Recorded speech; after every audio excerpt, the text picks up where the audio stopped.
Olá, turma, tudo bem com vocês? Então, na aula de hoje, iremos concluir a unidade 4. Na aula passada, já demos início, hoje iremos concluir.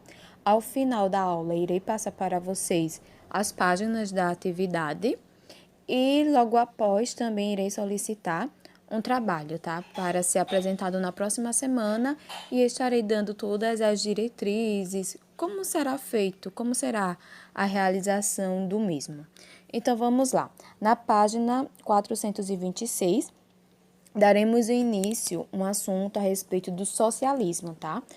Na aula passada, estudamos sobre o sistema socioeconômico capitalista e hoje falaremos sobre o sistema do socialismo.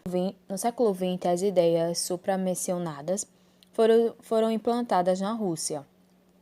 Com a Revolução de 1917, que mais tarde deu origem à União das Repúblicas Socialistas Soviéticas, mais conhecida como URSS, são as siglas, surgiram outros movimentos em alguns países, como a Revolução Chinesa, de 1949, a Revolução Cubana, de 1959, e a de várias guerras civis que resultaram na implantação desses regimes, como no Vietnã e na Coreia e na Angola. No socialismo, a classe proletária pode enxergar uma solução que figurava como um acervo de ideias que tinha como objetivo a implantação de um modelo de sociedade mais justa, para extinguir a sociedade de classes, na qual o capitalismo ele explorava esses trabalhadores. Após a Segunda Guerra Mundial, sob a ideologia socialista, a União Soviética transformou-se em uma superpotência que passou a disputar a hegemonia mundial ao lado dos Estados Unidos, durante o período conhecido como Guerra Fria. A produção industrial voltou-se também para o setor bélico.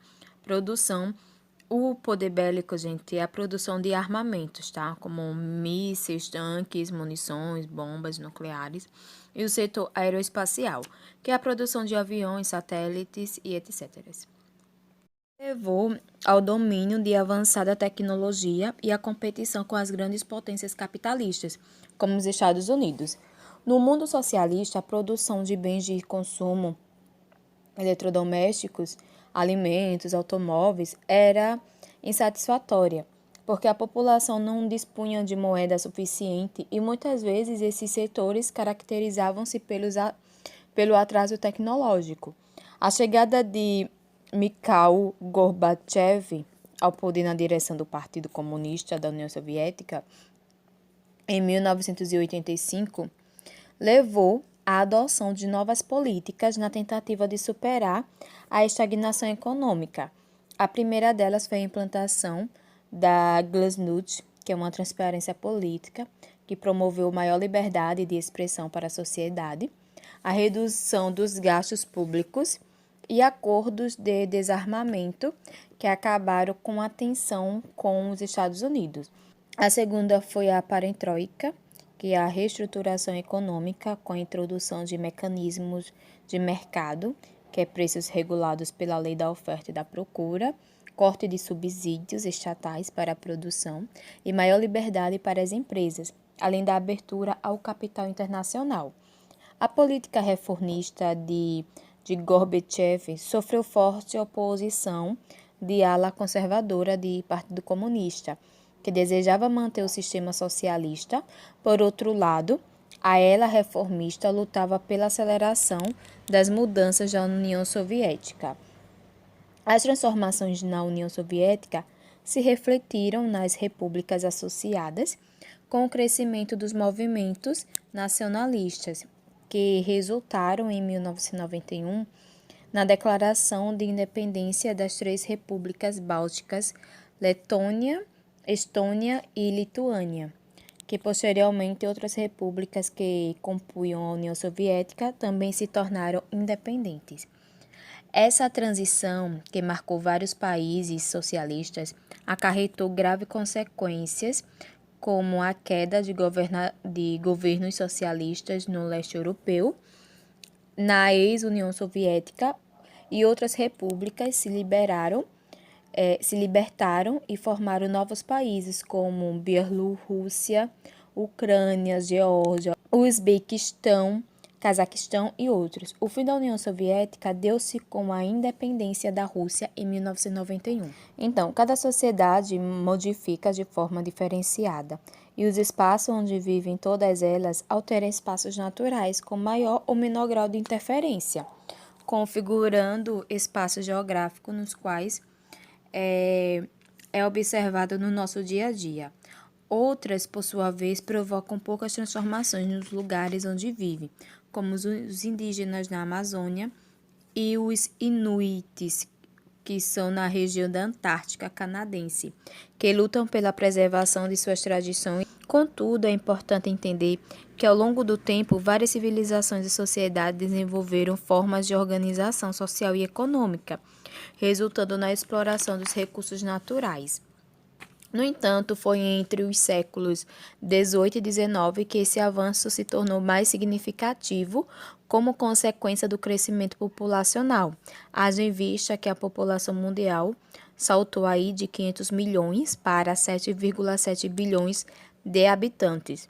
Esse incremento populacional associado ao desenvolvimento tecnológico e o aumento da exploração dos recursos naturais gerou na atualidade a necessidade de se discutir o consumo. Ressalta-se que o consumo é importante para a sobrevivência da humanidade, mas quando é exagerado, transforma em consumismo, que leva à exploração demasiada dos recursos naturais, interferindo no equilíbrio do planeta.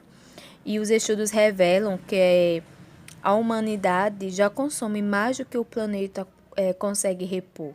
Então, isso torna-se algo muito significativo, né? Muito preocupante. E o consumo intensifica a produção de lixo, a poluição da água, do ar e dos solos, e o desmatamento, além de causar muitos outros problemas ambientais. Então, gente, a aula de hoje se encerra por aqui. Então, gente, estamos concluindo a unidade. Qualquer dúvida, me procure no WhatsApp. Vocês terão aí a atividade para responder o restante, né? Quem não respondeu as páginas que eu citei na aula passada, por favor, respondam, tá? Aproveite e responde tudo e me envia. Em relação ao trabalho, que será entregue na próxima aula, como será feito? Esse trabalho terá como tema a unidade 4, tá bom? Construção do mundo moderno. Então, o que é que vocês irão fazer? Vocês darão uma estudada nessa unidade e farão um vídeo e me entregarão. Irão enviar para o meu WhatsApp ou então para o meu e-mail, de preferência para o e-mail, tá, gente? Então, o vídeo eu quero que seja no mínimo 3 minutos. Então, o vídeo eu quero que seja no mínimo. É obrigado, professora? É obrigado. Se o vídeo vier com menos de 3 pontos, aí vai gerar um problema, entendeu? E esse problema irá ter um reflexo diretamente na nota de vocês. Então, é de 0 a 5, metade da nota. Então, por favor, dê o melhor de vocês, tá bom? Então, o que que acontece? Na unidade 4, ela fala sobre a construção do mundo moderno. E ela vai falar sobre o capitalismo e o socialismo. E vai falar sobre a consequência desses sistemas, né?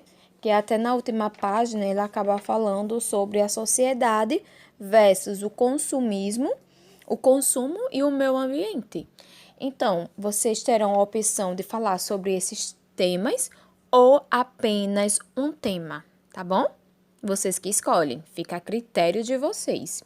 O importante é que seja sobre a unidade, alguma coisa em relação a esta unidade, e que seja no mínimo 3 minutos. A professora pode passar? Pode passar dos 3 minutos, fiquem à vontade, mas que não pode passar dos 3 minutos, fique à vontade. Mas o que eu irei observar é que o mínimo, tá? O mínimo. A professora pode passar dos 3 minutos? Pode passar, fique à vontade. O que não pode é ser menos de que 3 minutos, tá certo? Então é isso, gente. Próxima aula, tá? Na quarta-feira, eu quero que vocês me entreguem a atividade da unidade 4 e este vídeo, tá certo? Vocês terão aí uma semana, é o tempo suficiente para vocês estudarem. Não quero ninguém com papel, tá bom? Eu quero como se vocês estivessem explicando normal. Não quero ninguém lendo papel, tá? Se quiserem apresentar algum slide, alguma imagem, qualquer coisa, sejam criativos, tá certo? Então é isso, gente. Qualquer dúvida me procurem, tá certo? Então, tchau, tchau e até a próxima aula.